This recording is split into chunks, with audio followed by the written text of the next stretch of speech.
হাতির ঝিল সেই বিখ্যাত ভাইরাল ব্রিজ। আমাদের নদীর মাঝখানে এসে খুবই ভালো লাগছে। আমরা হাতির ঝিলে ঘুরতে। আসসালামু আলাইকুম everyone, myself Hafizul and welcome to Hafizul lifestyle. তো আপনারা কেমন আছেন সবাই? আশা করছি সবাই ভালো আছেন। তো আবার নতুন একটি ব্লগ নিয়ে আপনাদের মাঝে হাজির হলাম। আজকে আমরা চলে গিয়েছিলাম হাতির ঝিল। তো আমি আর আমার এক ভাই, বড় ভাই, আমরা দুজন মিলে চলে গিয়েছিলাম আজকে হাতির ঝিল। যদিও হাতির ঝিল দেখার কিছুই নেই, তাও আমরা প্রকৃতির টানে বারে বারেই চলে যাই হাতির ঝিলে। কথা বলতে বলতে কিন্তু আমরা চলে আসছি হাতির ঝিল। তো এখানে আমাদের পিছনে মাটির স্ট্যাচু ছিল হাতির। হাতির ঝিল বলে কথা, হাতি যদি না থাকে তাহলে কিসের হাতির ঝিল হলো? আমরা মাটির স্ট্যাচু দেখে এখন চলে যাচ্ছি বড় ব্রিজের দিকে। তো এখানের প্রকৃতিটা কিন্তু অনেক সুন্দর। আমরা কই আছি এখন? হাতির ঝিলে। এই যে নদীর মাঝখানে দাঁড়ায় আছি, আমার সাথে আছে আমার একটা ভাই। আমাদের নদীর মাঝখানে এসে খুবই ভালো লাগছে। আমরা হাতির ঝিলে ঘুরতে আসছিলাম। এখানে পরিবেশটা আসলে অনেক সুন্দর, মনোরম পরিবেশ। তোমার অনুভূতি লাগতেছে কেমন? আমার অনুভূতি খুবই ভালো এখানে ঘুরতে আসতে পেরে। পুরা মনটা হালকা হয়ে গেল এখানে ঘুরতে আসতে পেরে আর কি।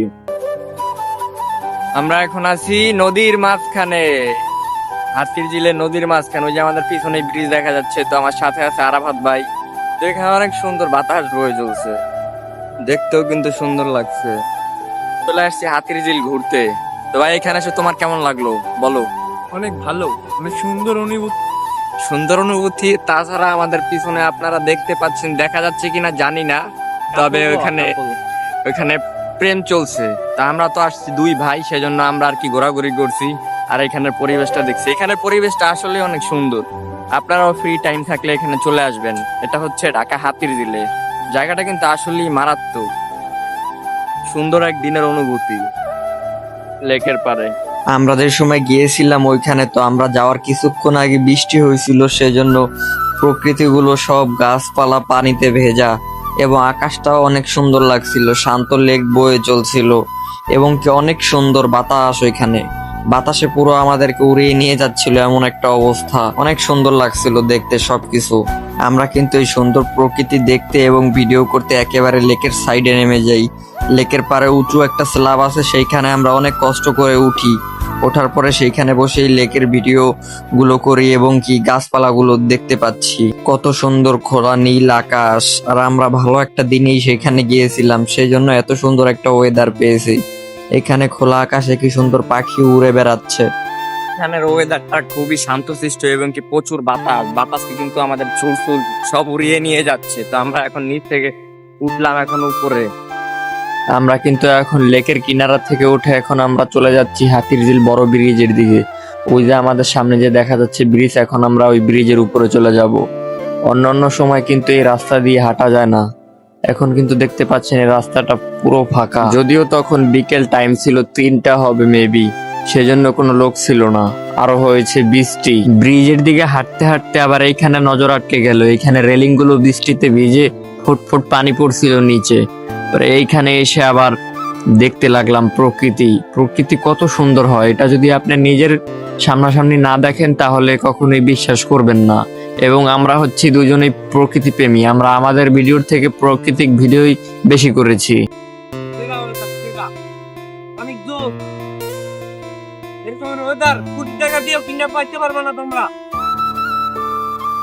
তো দেখতে পাচ্ছেন প্রকৃতি এত সুন্দর হয় যেটা আপনারা কল্পনাও করতে পারবেন না। তো বৃষ্টি হওয়ার কারণে এখানে আরো সৌন্দর্য বৃদ্ধি পেয়েছে। এখন আমি আপনাদের একটা মোস্ট ইম্পর্টেন্ট কথা বলি। তো আমার সাথে যে দেখতে পাচ্ছেন আমার যে ভাই, উনি কিন্তু গ্রামে থাকে। ওনারা একেবারে গ্রামে চলে গেছে, সেজন্য গ্রামে থাকে। আগে কিন্তু ঢাকায় থাকতো একসাথে আমাদের সাথে। তো এখন গ্রামে যাওয়ার কারণে উনি আবার ওনার সেই চিরচেনা হাতির ঝিলে ঘুরতে আসলো আমাকে সাথে করে। যদিও দেখার কিছু নেই, সেজন্য আমরা বারে বারে কিন্তু এই প্রকৃতির টানেই এখানে চলে আসি। এক সময় এখানে অনেক মানুষ আসতো, ভিড় করতো, কিন্তু এখন আর তেমন এখানে মানুষ হয় না। আর এখন তো বিকেল টাইম, আবার আমরা আসার আগে হয়েছে বৃষ্টি, সেজন্য লোক আরো কম, যাওয়া হয় তার থেকে আরো কম। আমরা এখন যে ব্রিজে আছি, এই ব্রিজটা তো মোটামুটি অনেক লোক হয়। তো এই লোকগুলো হয়তো বা সন্ধ্যার সময় আসবে, এখন নাই। এখন ভাই ক্যামেরা ধরছে, ক্যামেরা দিয়ে আশেপাশের সৌন্দর্যগুলো তুলে ধরছে। তা আমরা কিন্তু সেই ব্রিজের কাছাকাছি প্রায় চলে আসছি। আমরা যে ব্রিজে যাওয়ার কথা বলতেছি, আমরা যে এখন যে ঢালু ব্রিজটাতে আছি, এইটা থেকে নেমে একটুখানি হাঁটলেই কিন্তু সেই ব্রিজে পৌঁছে যাব আমরা। অবশেষে অনেক কষ্ট করে আমরা কিন্তু সেই ব্রিজে চলেই আসি। এই সেই ব্রিজ, যদিও আমরা প্রথম ব্রিজে আসছি, এখানে কিন্তু আরো অনেক ব্রিজ আছে এইরকম একই রকম। আমি কিন্তু সেই ব্রিজে এখানে ঘুম দিয়ে উঠলাম একটা এসে। তো ঘুমটুম শেষ করে আমি আবার এখানে আশেপাশের প্রকৃতি দেখাচ্ছি। ব্রিজের পিলার গুলো কিন্তু শুকিয়ে গিয়েছিল এতক্ষণের ভিতরে, যেহেতু বৃষ্টি আরো কতটুকু আগে হয়েছে। ভাই হাতির ঝিল, হাতির ঝিল, সেই বিখ্যাত ভাইরাল ব্রিজে, সেই বিখ্যাত ভাইরাল ব্রিজে আছি আমরা না? অবশ্যই। আপনারাও চলে আসেন, ঘুরতে মন চাইলে হাতির ঝিল। আফসোস লাগে ভাই, অনেক আফসোস লাগবে ভাই। আফসোস তো লাগবেই, আফসোস তো লাগবেই। কিছুই নাই। ব্রিজের উপরে কতক্ষণ বসে ভিডিও টিডিও করে আমরা চলে যাচ্ছিলাম বাসার দিকে। তো এইখানে আবার বেলপুরি দেখে আমাদের দুজনেরই খেতে মন চাইলো, সেজন্য দুজনে 2 প্লেট নিয়ে খেতে বসে পড়লাম। তো এখন যদি আমি আমার বেলপুরি খাওয়ার এক্সপিরিয়েন্সটা আপনাদের সাথে শেয়ার করি, তো বেলপুরিটা ছিল খুবই বাজে, একদমই বাজে ছিল।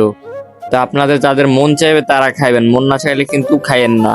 তো এরপরে যাই হোক, খাওয়া দাওয়া শেষ করে আমরা চলে আসছি মেন রোডে। মেন রোডে এসে এখানে রামপুরা বাজার থেকে একটা রিক্সা নিয়ে আমাদের বাসার উদ্দেশ্যে চলে যাচ্ছি। আজকের ব্লগটি এই পর্যন্তই ছিল। যারা যারা এতক্ষণ ভিডিওটি দেখছিলেন, অবশ্যই ভিডিওতে একটা লাইক করে দেবেন আর আমার চ্যানেলটিকে সাবস্ক্রাইব করে দেবেন, আর ফেসবুক থেকে হলে একটা ফলো করে দেবেন। ধন্যবাদ সবাইকে।